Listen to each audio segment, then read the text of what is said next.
Costco, Netflix, Reddit, SpaceX, and one of the biggest changes for traders in years. These are 5 stories you may have missed this week. Welcome to Captain Breakdown's weekly recap, number 2.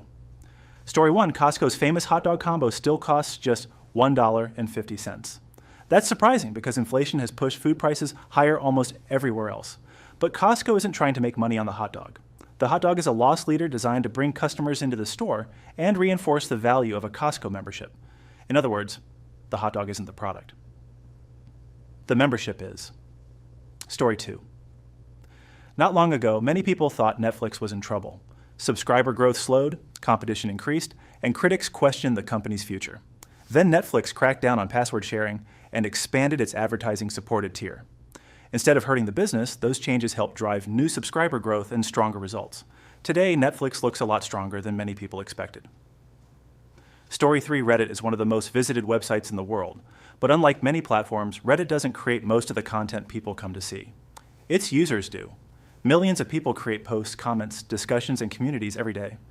Reddit built a multi-billion-dollar business by providing the platform while users create the content that keeps people coming back.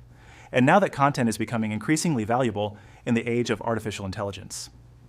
Story 4, most people think rockets are SpaceX's biggest business, but according to recent financial disclosures, that's no longer true. Starlink generated approximately $11.4 billion in revenue, making it SpaceX's largest business segment. Overall company revenue reached roughly $18.7 billion. While rockets built the company, Starlink has become the business generating most of the revenue. Story 5. One of the biggest market stories this week involved the pattern day trader rule. For years, active traders needed at least $25,000 in their account to avoid PDT restrictions. That requirement limited many smaller traders. New changes approved in 2026 eliminate the long-standing $25,000 requirement. Supporters say it gives traders more freedom and greater access to the markets. Critics argue it could encourage inexperienced traders to take on more risk.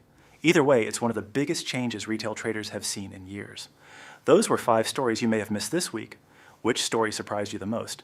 Costco's hot dog strategy, Netflix's comeback, Reddit's user-generated business model, SpaceX's Starlink revenue, or the end of the $25,000 trading rule? Let us know in the comments. Breaking down what matters. Subscribe, like, and comment to support our channel. We'll see you next week.